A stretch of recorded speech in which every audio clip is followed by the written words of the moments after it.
Hey, good morning. Welcome to the Our World Now conference. This is the finance session and held by the Oulu School of Business and Leadership.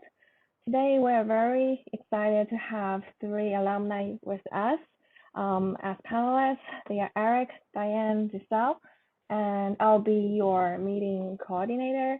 And my name is Tianyue Zhao. I graduated from University of Pittsburgh last summer. I joined Oulu last fall, so this is my first year at Oulu and very excited to host this session. And we will have 12 minutes per speaker. And after all the three speakers giving their talks, we will have a quick Q&A for about 10 to 15 minutes.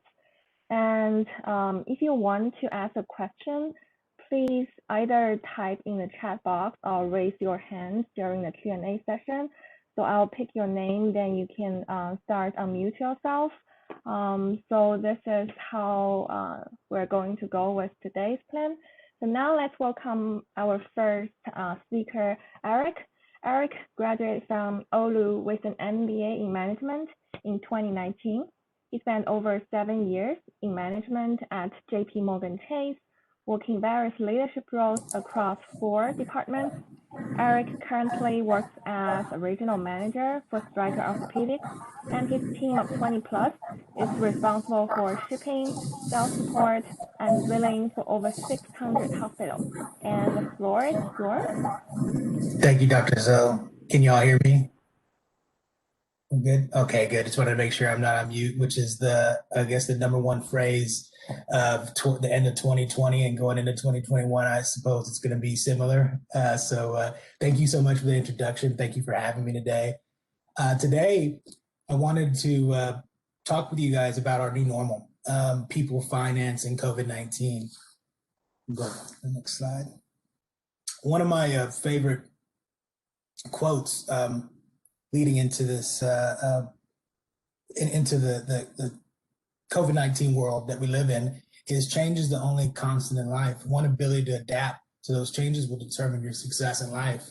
That's by Benjamin Franklin. And I think it's really, it's one of the phrases that stuck with me, especially going into the decision-making and all the changes that are happening throughout the beginning of last year into what we're currently in the current state and what our new normal is. I'm saying with air quotes because we don't really, or have we yet, identify what that looks like as we get through these vaccines and all the other decision type of things that are happening. So going on to the next slide.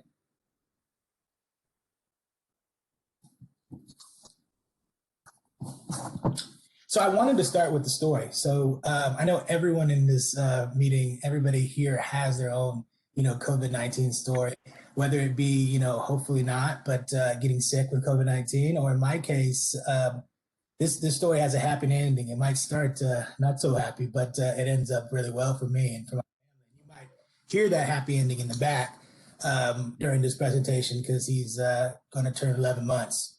But long story short, we had, we're in the hospital for a routine checkup on the 11th of March. On the 11th of March, we were told, hey, we had to my wife needed to go into the hospital. As you guys know, 11th of March is right before something major happened in the United States. And we're sitting there getting her enrolled into the hospital. And they were saying, hey, we're going to have to deliver your baby early. And he's early, so about 2 months early. We obviously were in the hospital.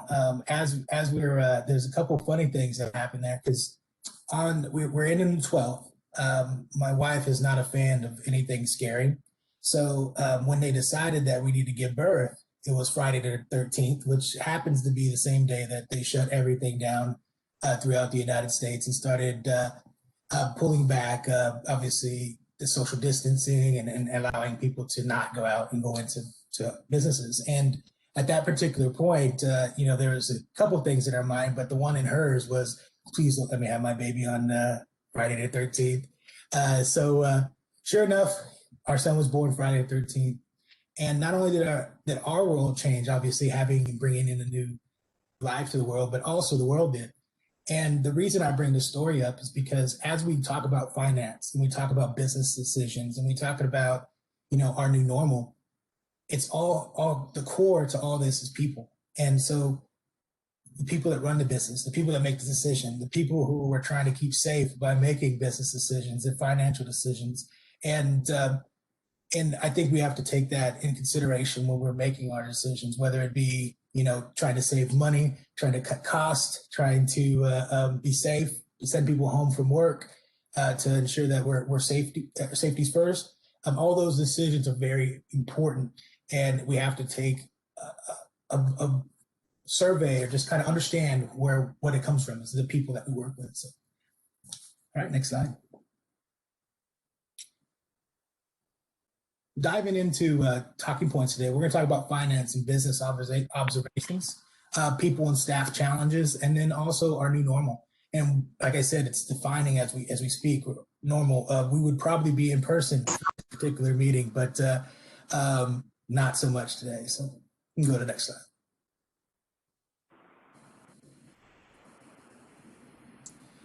So the first thing that comes to my mind is when you talk about finance and business observations, and one of the most the important piece around that Friday the 13th day, I was also on conference calls earlier that morning trying to decide how we are going to work from home.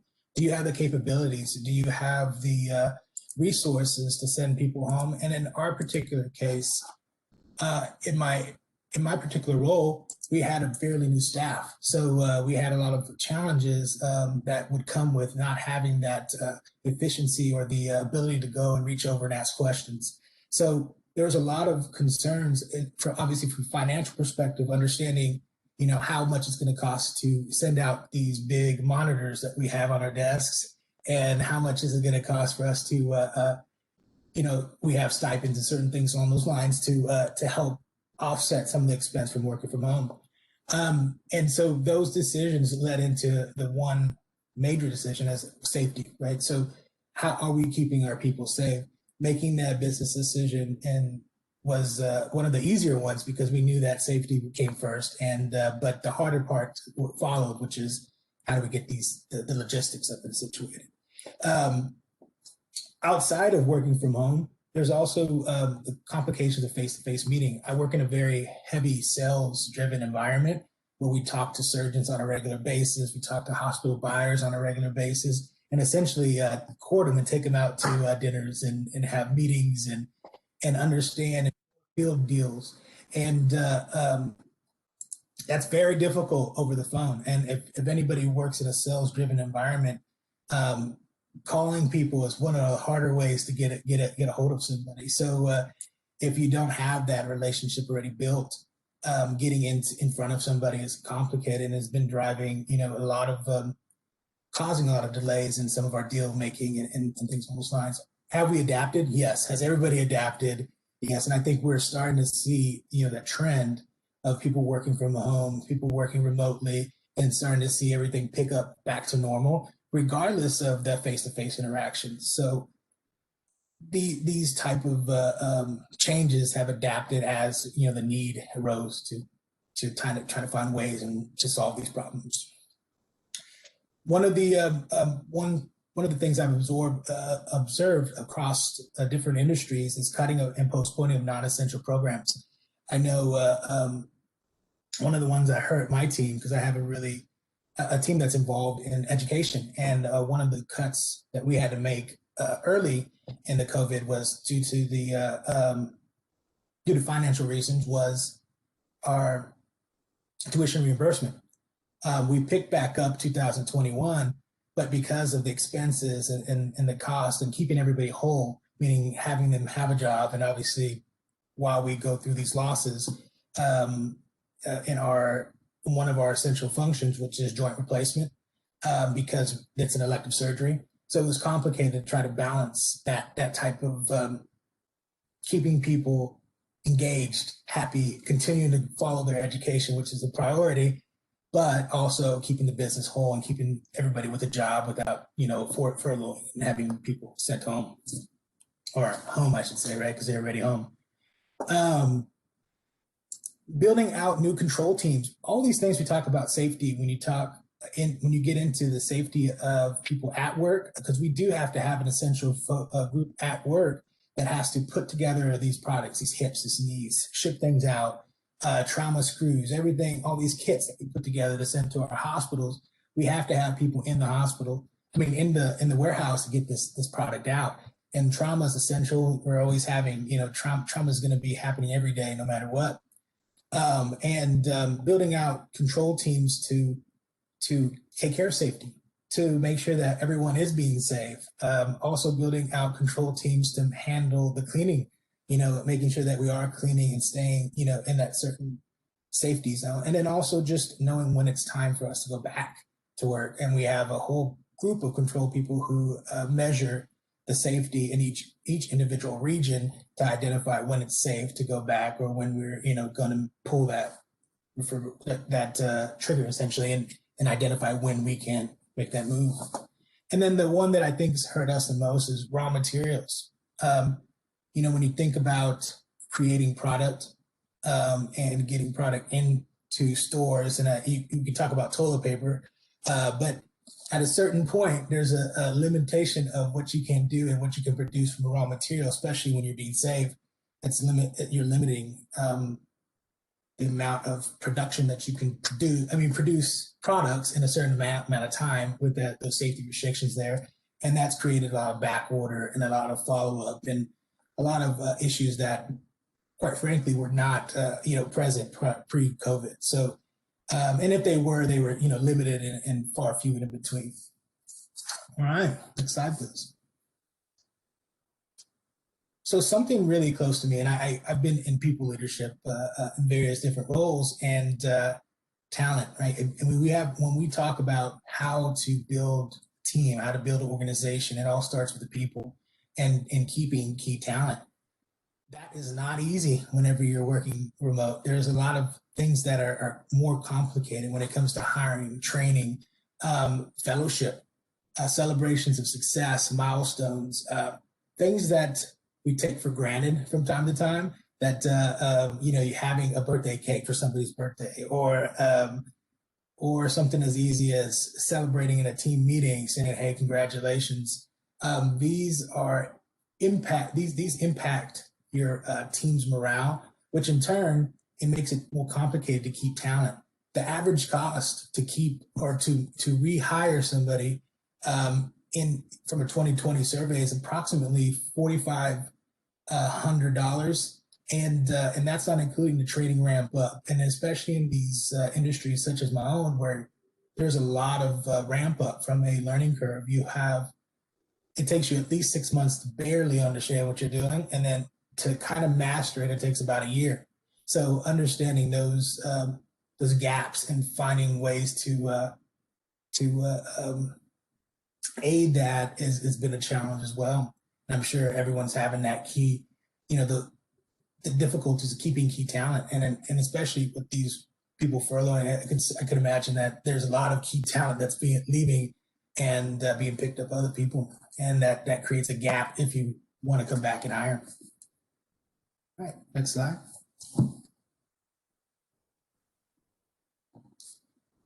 What is our new normal? I think that's a question that we're still trying to define. I don't think there's some organizations and some people that some different leadership teams that have maybe defined what our new normal is. Is it working remote?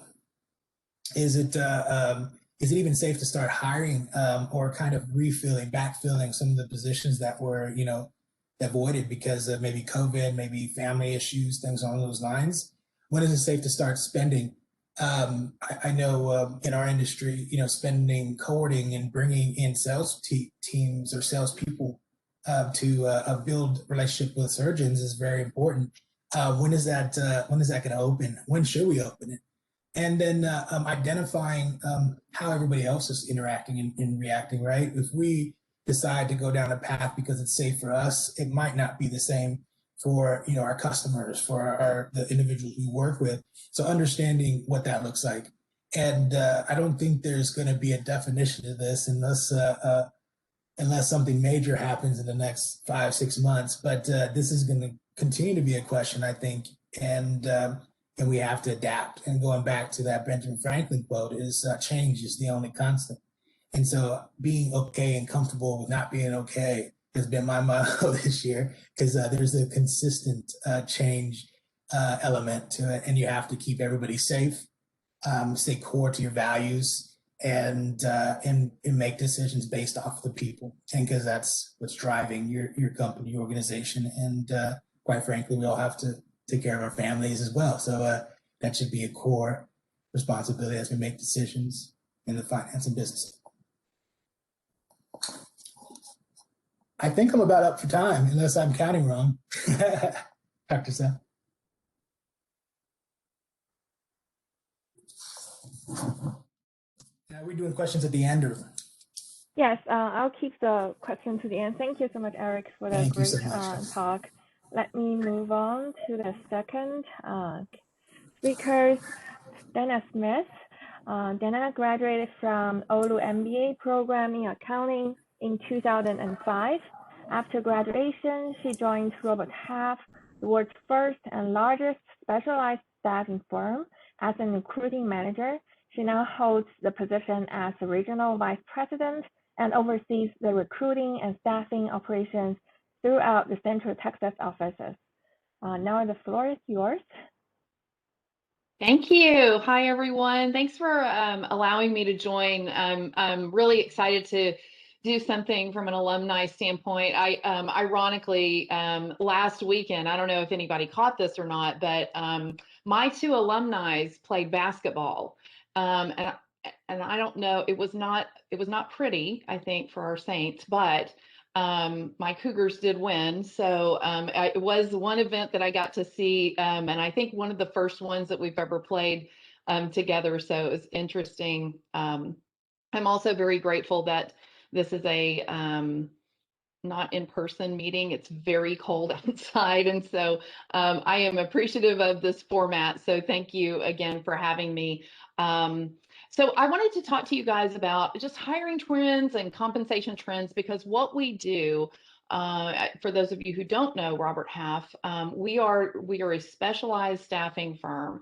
And my groups specialize in staffing everything from an accounting clerk all the way to a CFO, and that's everything in between. So financial analyst, and I wanted to show you some of the trends that are happening with and without COVID. There's the interesting thing is that there's a lot of things that haven't changed, and I know we just got through talking about a lot of things that have changed, but we're in a, or at least a industry or a functional roles that we hold stay true a lot of times, regardless of the situation. In good economic times and in not so great economic times, virtual or in person. So I wanted to go through some of that, and I hope I can answer some questions that you might have just in terms of how this fits into your professional life right now. So next slide. So COVID-19 did bring disruptions and challenges, but there's a lot of opportunities for job seekers out there. And a lot of the companies had to maintain some resilience, and that's a great word for 21 as well, because as Eric said earlier, holding on to that talent costs more if you lose them. And so it's part of that big piece of that is the compensation and other things. And so I wanted to review some of that, and we'll go through it in the next few slides. Next slide. So the top 3 hiring changes that we saw and have continued through in 21. Number 1, first of all, remote interviews and onboarding. That's up 54%, or 54% of those that we surveyed are doing it. I would say it's probably even more than that. We had on a dime change. It's very interesting because in my groups, it's very much on the finance and accounting side. And you think about the CFOs and controllers, and please don't take this the wrong way, but our industry sometimes it tends to be a little bit older school. We want to meet people in person. We want to, use paper. We want to do all of that. on my other lines of business, the technology side, they were already doing remote interviews and using Zoom and Teams and all these other things, whereas some of my controllers and CFOs not so much. So we had to actually change that, and they did very well. And now it's even more convenient because they can do some more screening before they actually meet them in person, if they choose to then meet them in person. So they also get to test a few skills out. Are they still on mute? Are they, is their background appropriate? Are they able to talk to a remote group of people, especially if they're in the leadership kind of ranks? They've shortened the hiring process. That's good news for those that are looking. And also it's good news for hiring managers. I think our HR functions have quickly adapted to, okay, we can move this process fairly quick through. And so that's good news. And then there's a lot more of advertising for fully remote jobs. If you go out there to like an Indeed or something like that, you now have that ability to just toggle the switch to say, I want to work for a company that's in Washington, D.C. or Iowa or wherever remotely. And so that's opened up a lot of different opportunities, not only for candidates, but also for employers. Next slide.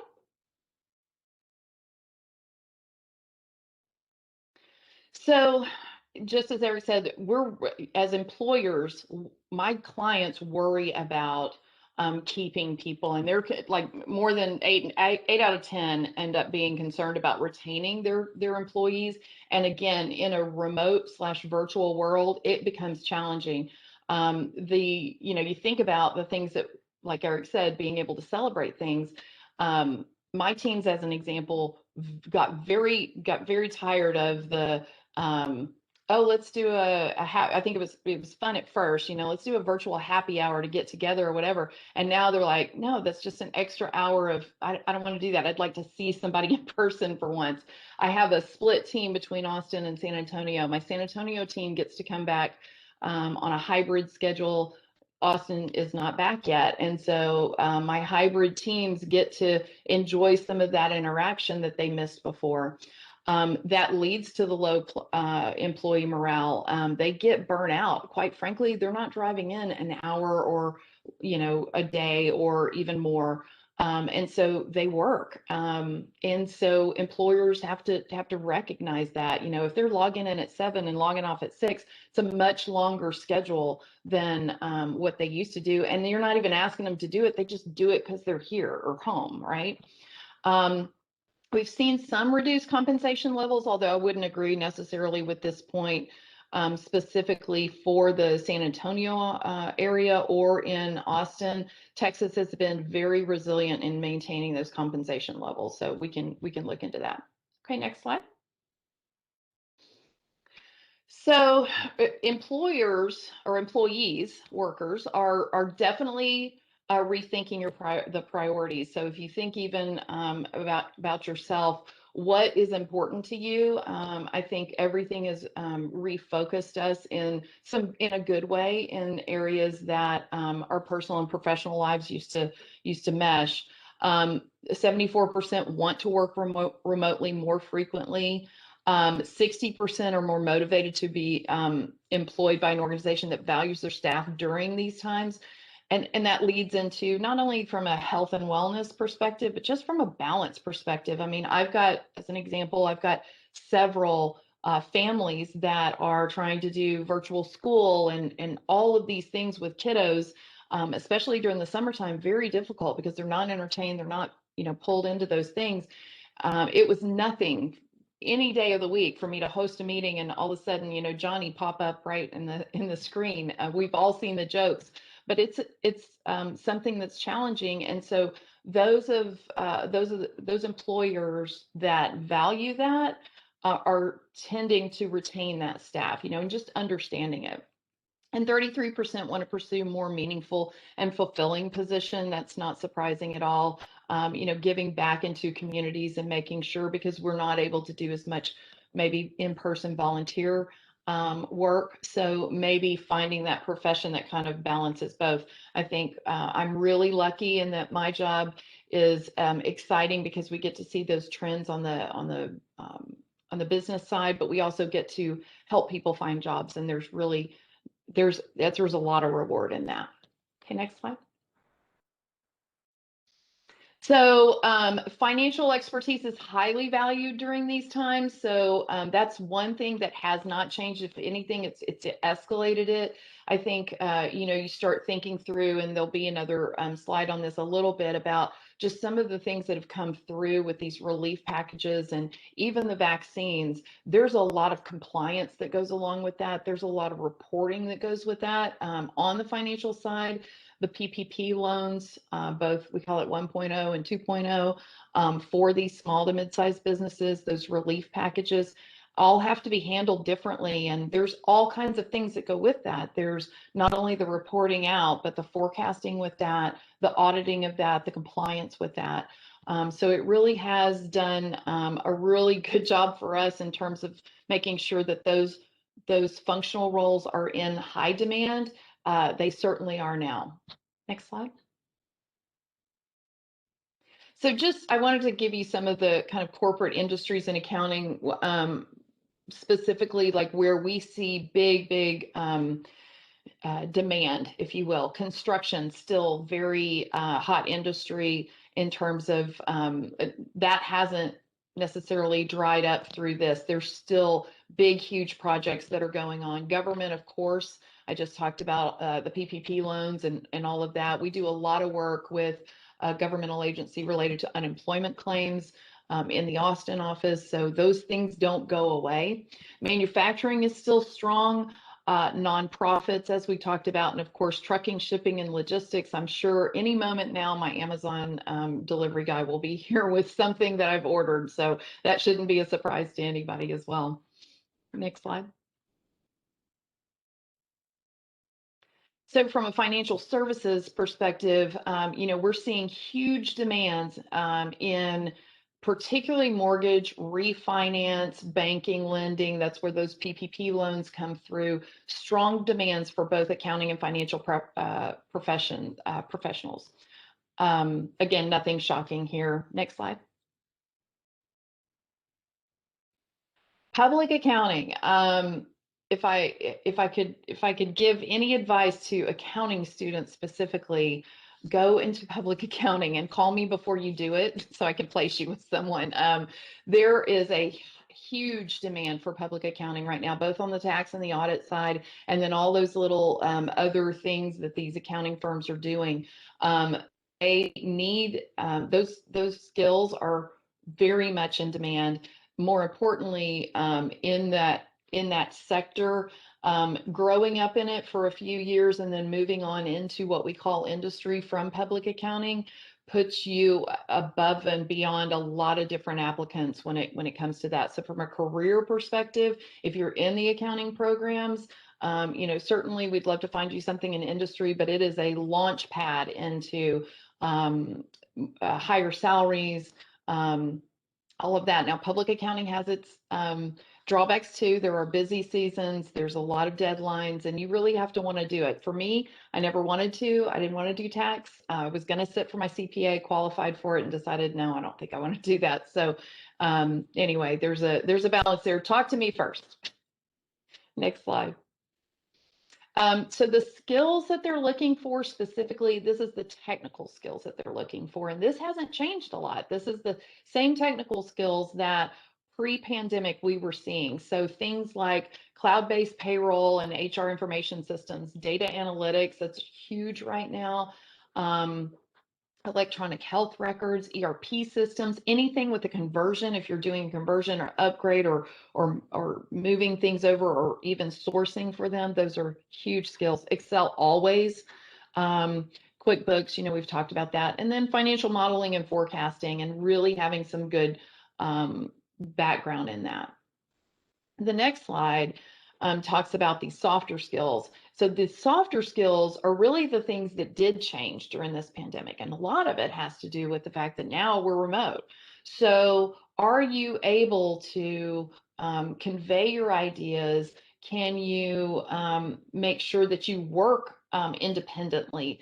Because who's going to keep you on track from moment to moment? Not that we're saying that employers would, hover over, but even in my own industry, we definitely would check in a lot more. We didn't have to call each other. We just walked around the corner and talked to them in their office versus we're less likely to just pick up the phone every 30, 45 minutes to check on someone or where they're coming. You have to be comfortable with change. You have to be creative and innovative, much more customer service focused. And I would say that, a lot of it has to go back to that being independent, and being able to work like that. But the remote piece of it, being able to function in a team that's not the same as it was 18 months ago. Next slide.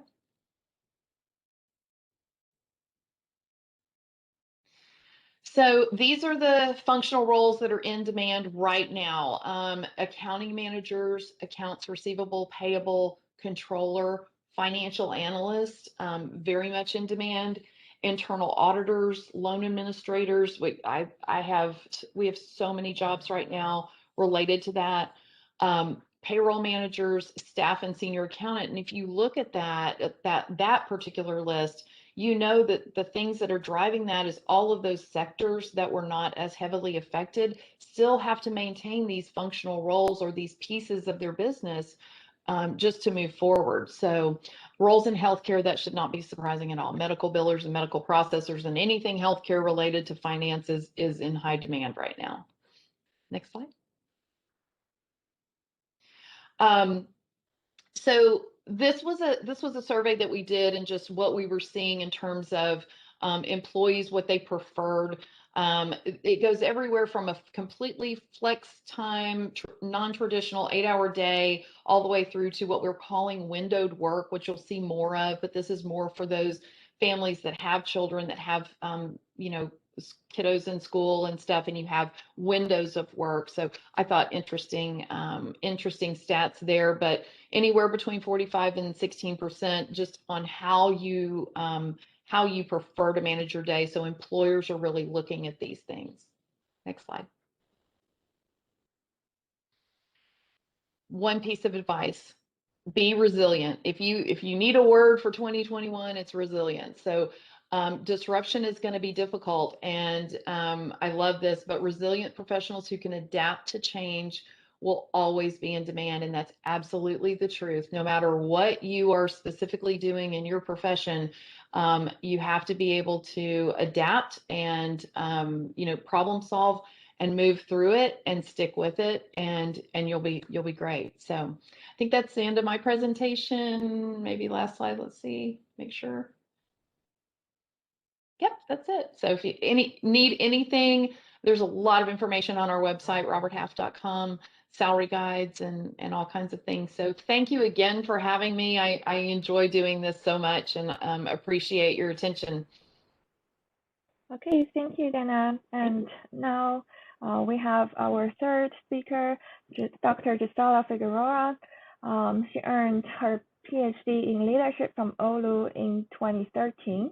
She's currently serving as the Vice President of Finance and Administration and the Chief Financial Officer for Texas Southmost College. And before that, Gisela spent 15 years at Texas State Technical College, serving as the Associate Vice Chancellor for Financial Services. Now the floor is yours.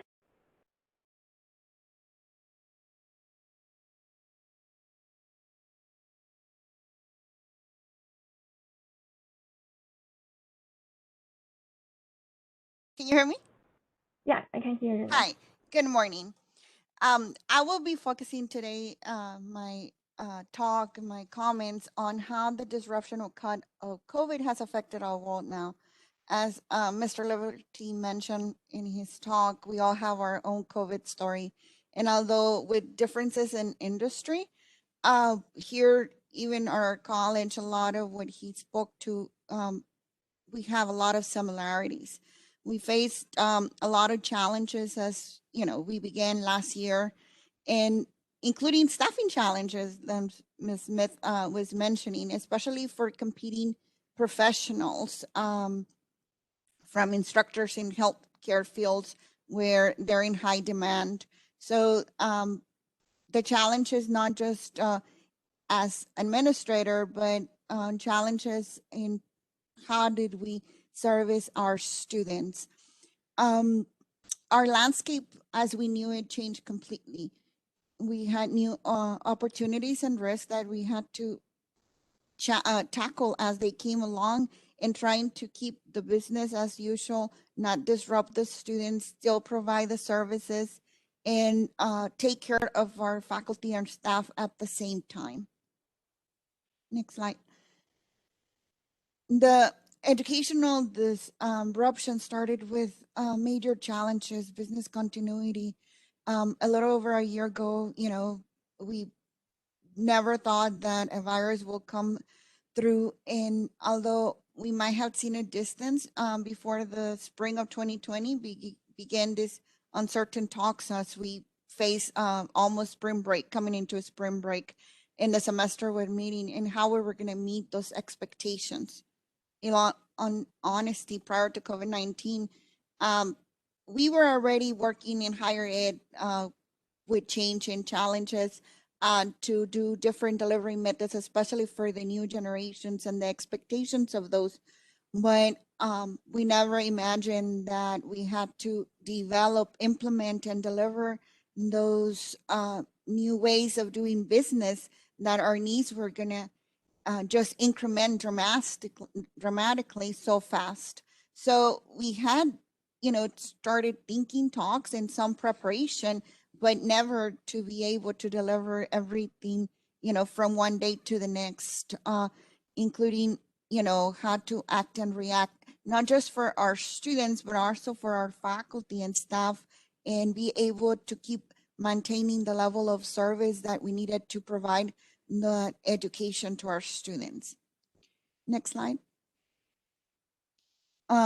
We faced a lot of operational challenges.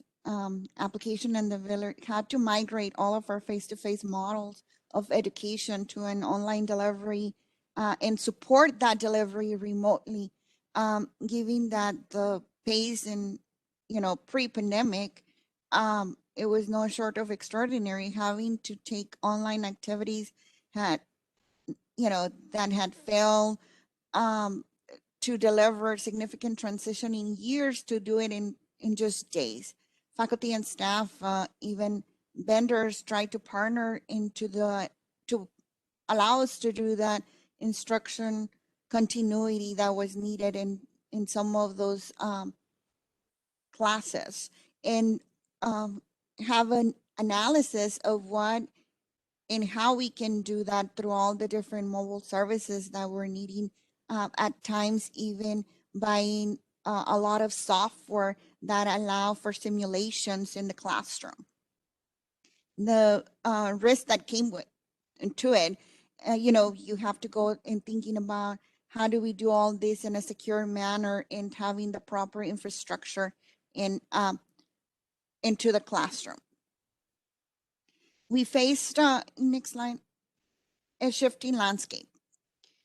We went from having the classic university where there was face-to-face, and after you graduated, you went and created, and you had a job, to having and moving and shifting into an environment where there is you're your own you.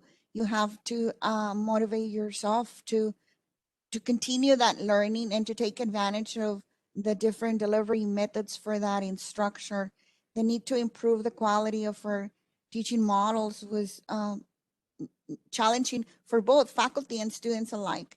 Many were unfamiliar with what is the best method in this, and this created those some at the beginning inequalities on the teaching platforms. And as we move towards the end of the semester, we had a much better way of being able to offer that same type of instruction to all.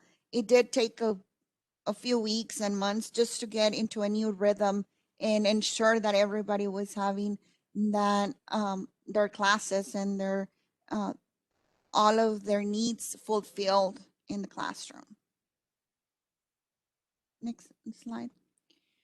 We faced a lot of opportunities, discovering the new paradigms of everything, customer, brand, development, home working and homeschooling, new student experiences, allowing for that flexibility of different pathways from cleaning off after the storm, having to just pick up what was left over and being able to pick up and go with to the next step.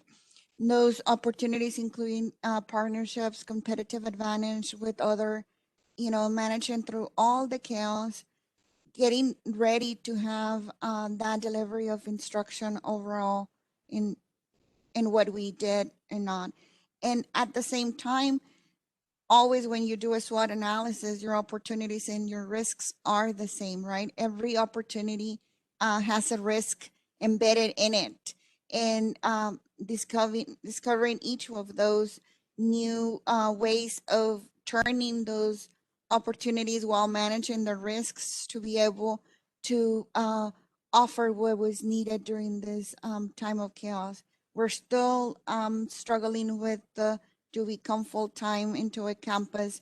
Do we bring in, how are we gonna bring people, after all of this into some kind of normalcy to work? In our college, we still not coming full time. Everybody is not coming full time to the campus, while through the chaos, we still had a lot of people working. There's things that could not be done remotely and still needed that human touch. One of security grounds people had to stay here throughout managing through that storm. But again, those opportunities and risks went hand in hand, and we were able to come ahead on each one of them by learning today a lot of what we didn't know when we started a year ago, and going forward, being able to apply that learned knowledge on our day-to-day operations. If you can move forward. I was looking through the effects and some of the literature, what it says on what is affecting our students, specifically on the pressure. The students have had more difficulty in staying motivated, meeting those requirements, and finding that access to services, online classes. There was a survey done by the New American Third Way, and this same survey was applied in August, and then a second survey in December to compare those numbers to see how students were feeling in the classroom.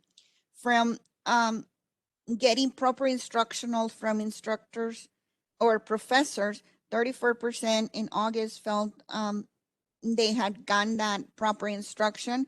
It increased by December to 1% by 35%. So overall, what this statistics is telling us that although there was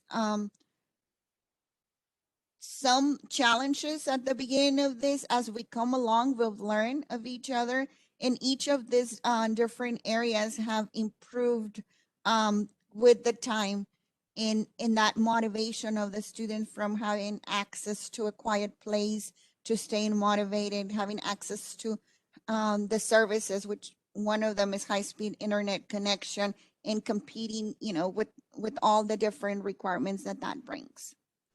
Next slide. This one is on health worries. The percentage of students identifying with the following as of significant or some type of concern. This is the same survey that was applied in August and then in December, and the health worries have increased. As we know more in, from August to December, the worries that were experienced by students quite increased, especially in mental health. That it's a indicator that, we are getting that mental stress of having to deal with a year of a pandemic. The financial woes. percentage of students identifying with the following areas as significant of concern, which is being able to pay for educational and non-educational expenses, as well as getting a job in the next few months.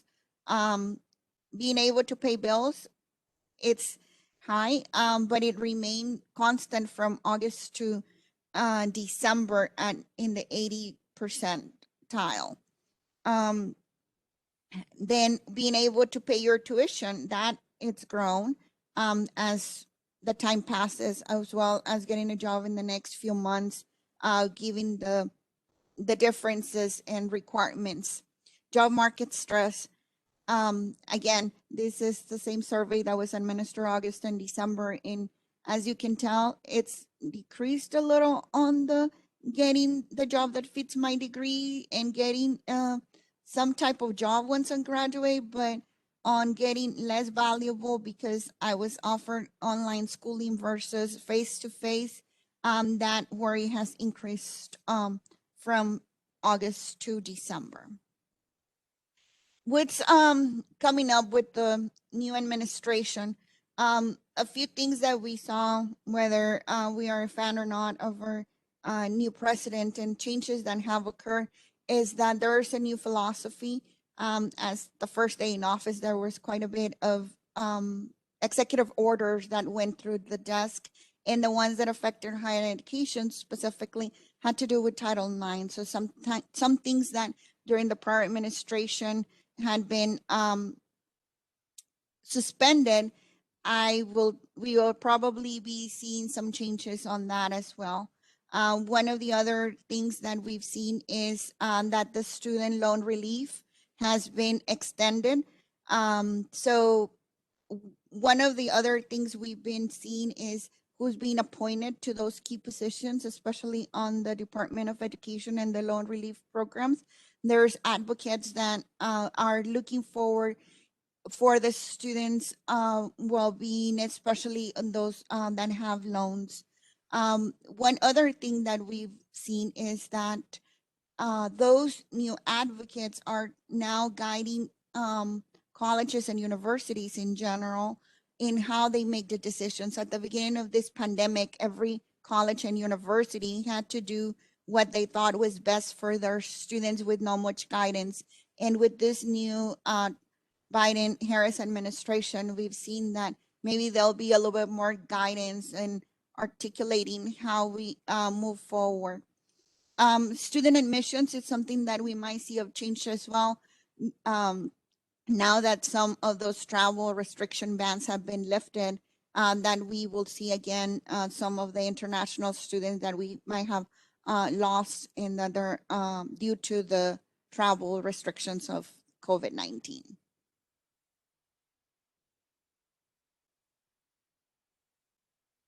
And that concludes my talk on Yeah, this thank topic. you, Gisela. I just received 2 questions through the chat box. I believe the first question is for Dana, asking about internships in companies. Could you talk more about the internship opportunities, because we have many undergrad students in the audience? Yeah, so internships have not stopped. That's the good news. I think they might have slowed down a bit, but it would have been a natural slowdown anyway. I mean, we see most internships happen over the summertime anyway. So they're still out there. Here's what I would tell you, Robert Half, we do some partnerships with some key alliances where we can help maybe align into those, but we don't make placements in any kind of programs like that, just because we're a for-profit organization, publicly traded. We charge a fee for placing candidates, not the candidates, but we play with our clients. And those are, I mean, if we hear about internships, we definitely relay those back to the universities that are out there and the career services and stuff. But we don't get to do that often. If you're asking whether or not they're still out there, yes. And I would highly recommend that you put that in your professional plan during graduation, throughout your graduating year, and then beyond, because it definitely sets you up for success in terms of work experience. Okay, thank you. And a follow-up question, how to reach out and network with companies virtually from the student's perspective? Yeah, I mean, so we've lost a little bit in terms of job fairs and stuff that we would typically see in the community. I think some of that will be coming back in 2021. Here's what I would say. Social media is your friend. It can also be a problem, so be careful there. But social media is your friend. LinkedIn is a huge place to network, and you have to network beyond connection. If you are interested in a particular industry or a particular company, follow their company, see what they do, interact with those, again, on a professional social network. I would also just take the moment to say, be careful of what you put out there, because even if you think it's very private, it is not. I have a lot of clients that go back, and part of their background is to look through and see what they've seen on social media to see if it aligns with their core values. So just be careful there. Thank you, Damian. And I have two questions asking about how to keep your teams or students motivated and productive as you transfer to working remotely. Maybe Eric and Gisela can take this. Yeah, I think that's a great question, and there's not an exact answer, but you do have to understand who you're working with, who your students are, who your staff is. Essentially, understand them on a personal level, and then identify how to motivate. I have a few people on my team that don't want to be interacted with. They don't even give me their birthday because they don't want me to celebrate it. But that individual, has different ways to be motivated, right? Giving the independence to do work on their own, a little less check-in, just email follow-ups.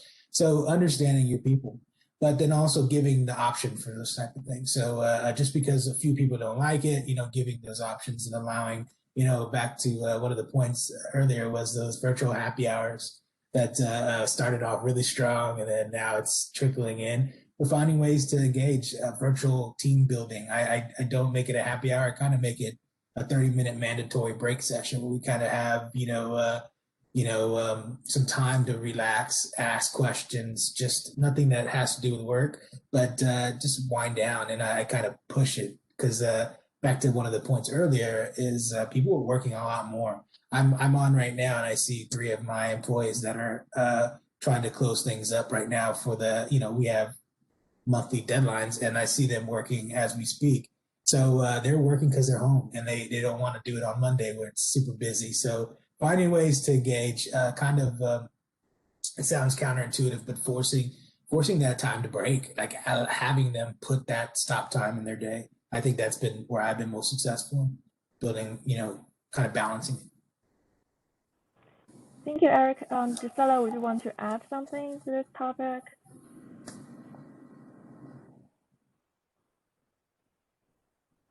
And I see another question for Eric.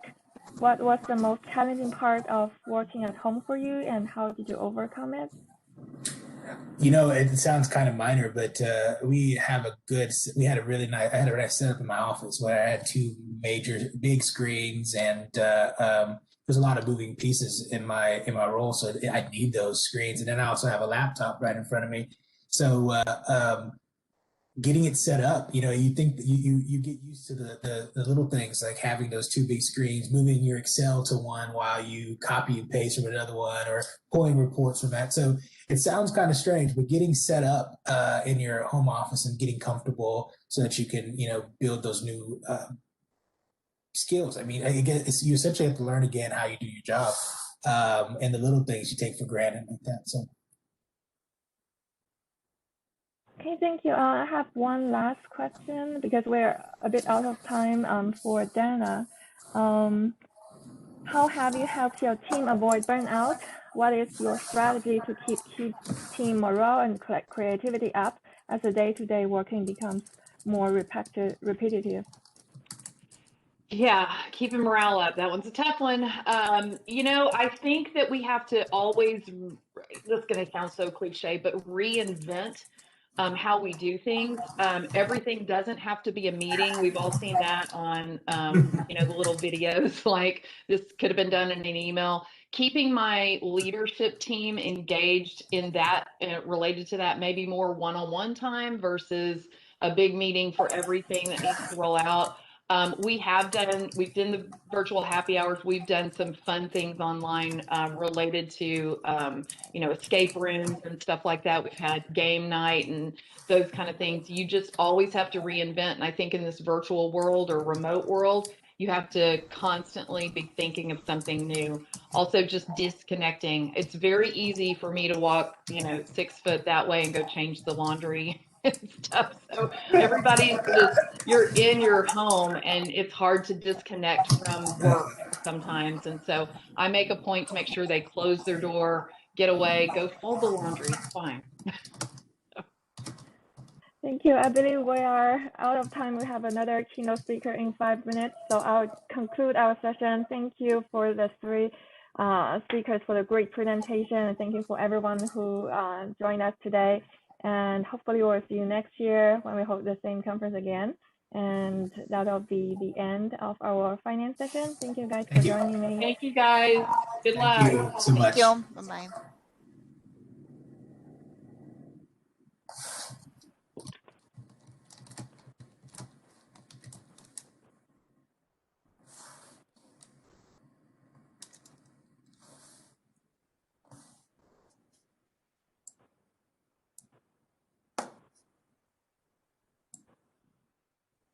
I'll end the meeting for all.